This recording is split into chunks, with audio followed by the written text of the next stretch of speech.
Olá pessoal, aqui é o Diego Denil e esse é o novo episódio de V-Ray for Rhino. Dessa vez agora nós iremos falar sobre luzes, quais são as luzes disponíveis no V-Ray for Rhino nessa versão 2 e eu vou mostrar o que possivelmente pode ter sido alterado na versão 1.5 ou nas anteriores, mas em geral todas elas funcionam da mesma forma.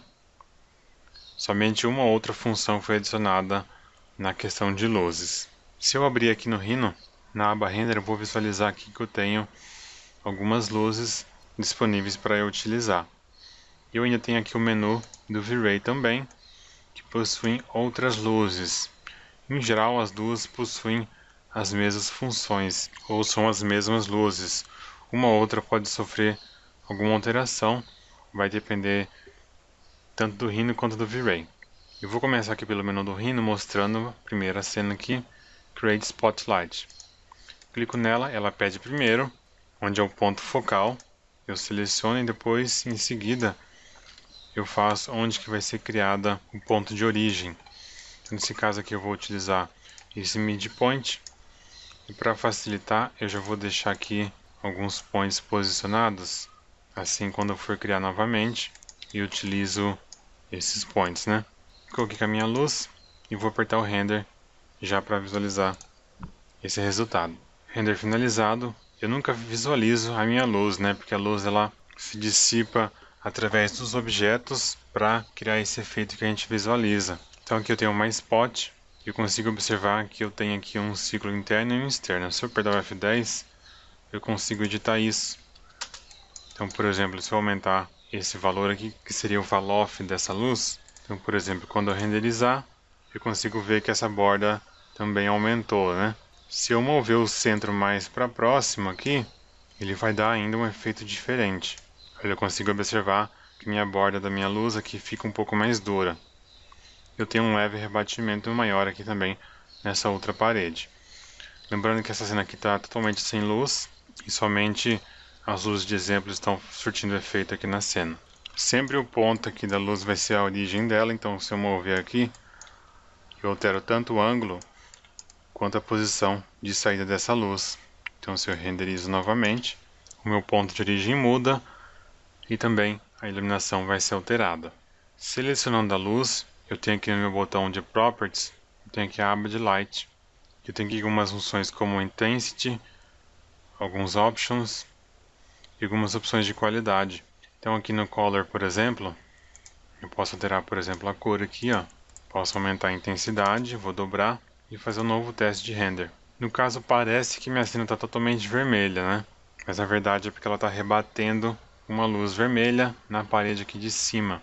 Então ela que está iluminando toda essa minha cena. Posso vir aqui, por exemplo, duplicar essa luz. Eu vou alterar aqui o tamanho dela também. Vou diminuir pelo menos uma e depois a outra eu trago de volta aqui, ó. Vou mudar a origem para tentar fazer uma mistura de cores. Seleciono pelo Properties e vou colocar essa luz azul. Vou fazer um novo render. Aqui eu consigo ver o resultado, onde tem a intersecção de azul e vermelho, ele tem uma proximidade maior de um tom neutro, como se cancelasse um ou outro, né? Então por isso que aqui a parede ficou menos tingida pelas cores das luzes. Então o V-Ray ele sempre vai trabalhar com uma emulação de luzes reais. Os fatores e os valores aqui do V-Ray são sempre relativos a um fator real que você vai colocando aproximação de acordo com o que você procura ou com sua referência. Próxima luz é um Point Light. Eu vou colocar ele aqui na cena e já vou fazer um teste para ver as opções. Então o Point Light ele também não tem volume físico, mas ele emite em todos os sentidos. A intensidade dele é um pouco menor do que o normal, né? No caso aqui eu vou botar 500 para ver, onde estava 30, e você vê que ele é bem sutil e tende a marcar um pouco se ele estiver próximo de algum objeto. As opções são basicamente as mesmas, como cores e intensidade. Eu tenho aqui ainda Direction Light, que no Pro V-Ray ela vai funcionar como a Sunlight, né, que é a luz de sol. Então no caso eu vou colocar esse aqui e ainda vou botar um objeto para eu ter uma referência aqui de sombra, né? Vou renderizar e ver o resultado. Essa luz direcional, ele emite basicamente como uma luz solar.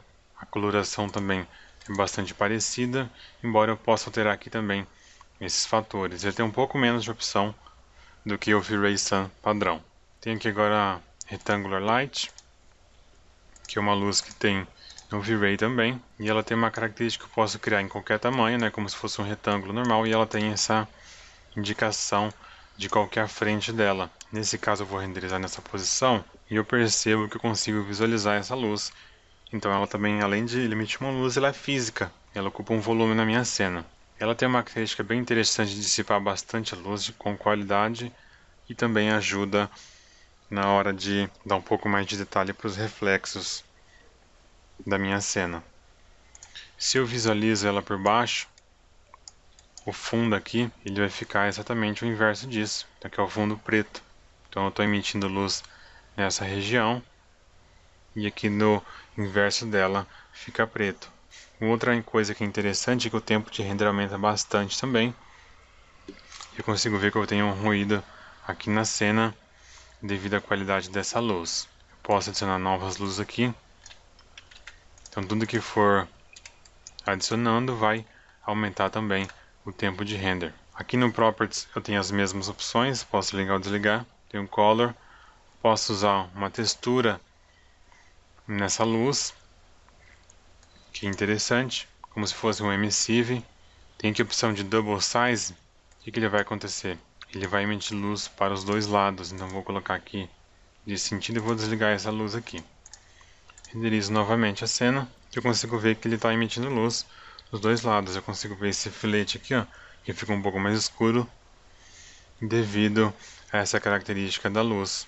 Então se eu religo novamente aqui a minha luz, onde tem o encontro dessas duas começa a ficar menos visível, né? Essas alterações. Então essa é uma luz que você consegue combinar bastante coisa nela e principalmente trabalhar bem com a parte de reflexo. Mas sempre o ponto de referência vai ser a indicação da seta aqui. Tem uma opção que é interessante que é Invisible. Então quando eu marcar essa opção aqui na luz, eu não vou conseguir ver a luz na minha cena como um objeto físico. Então eu já consigo ver aqui que ela não está aqui, mas ela está funcionando. Então eu somente não estou vendo essa luz, mas ela continua na minha cena. Em seguida tem aqui Linear Light, pelo Rhinoceros mesmo, e como se fosse uma luz de tubo, né? Nesse caso ela emite luz em todos os sentidos. Vou colocar aqui mais ou menos e a gente vai fazer um teste rapidinho. Tem um resultado aqui pronto. Ele vai emitir em vários sentidos e também tem uma parte inversa, assim como o Rectangular Light também. Tem as mesmas opções aqui. Eu tenho aqui pelo Rhino algumas opções de alteração dessa iluminação. Aqui pelo botão do V-Ray eu tenho a opção de adicionar um sistema de luz ou transformar em outra iluminação.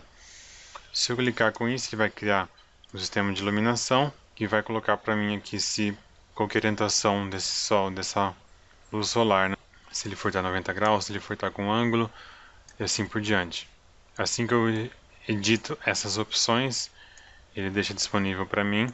Se eu apertar um F10, eu vou observar que ele tem também um target, assim como foi criado naquela minha outra luz, né? Vou manter assim como está e vou fazer um render. Então eu já vejo aqui que está muito mais intensa essa luz, porque de fato essa é uma V-Ray Sun, então ela trabalha de forma mais aproximada com a luz solar, por isso que a coloração dela tem um tom amarelado, que isso vai ser alterado de acordo também com o ângulo dessa luz. Se eu colocar aqui, ó, com uma angulação diferente, ele vai ficar um pouco mais amarelado, como se fosse um fim de tarde. Então são tudo coisas que você vai alterando. Vou girar aqui para tentar pegar o oposto disso. Girei para o outro lado, fazer um novo render e novamente essa luz muda também. Nesse caso ele está fazendo uma sombra em todo o objeto e o que está rebatendo aqui no piso está iluminando um pouco dessa cena. Esse fumaciado que a gente consegue ver aqui na textura nesse objeto, né, é a questão de qualidade dessa luz e do cálculo também do render, né. Interessante é que o V-Ray Sun não tem uma proximidade, ele vai estar sempre no infinito. Então não importa se você coloca ele próximo do objeto, ele vai sempre trabalhar de uma forma igual. Diferente de uma luz, por exemplo, retangular, Se você colocar ela distante, ela vai emitir menos luz e vai dissipar mais. Se você colocar mais próximo ou maior, ela vai ficar mais dura e mais marcada. As opções aqui de luz são diferentes das luzes do V-Ray, ele tem uma leve explicação em cada situação aqui. Tem a opção também de visualizar ou não essa luz solar. Algumas opções que vão interferir na coloração e intensidade, que o padrão é 1. Se você quiser alterar, você pode diminuir, como ponto 0,2 por exemplo, ou você pode ligar a câmera do V-Ray, que daí a iluminação vai ficar mais correta em relação às luzes reais. Para o vídeo não ficar muito extenso, eu vou continuar com uma segunda parte, falando mais sobre as propriedades das luzes e as diferenças de ajuste no tamanho e intensidade, e dos restantes das luzes, como Sphere e esses spots que o V-Ray fornece, principalmente na versão 2, que nós temos IES disponível. Se você quer saber sobre materiais no V-Ray, vão ter novos vídeos aí na playlist. Lembra de se inscrever no canal, dar um like no vídeo para a gente continuar fazendo material e receber as novas atualizações. Um grande abraço e até a próxima. Se você quer aprender Rhinoceros de forma completa, do básico ao avançado, não deixe de conferir o curso da 3D1.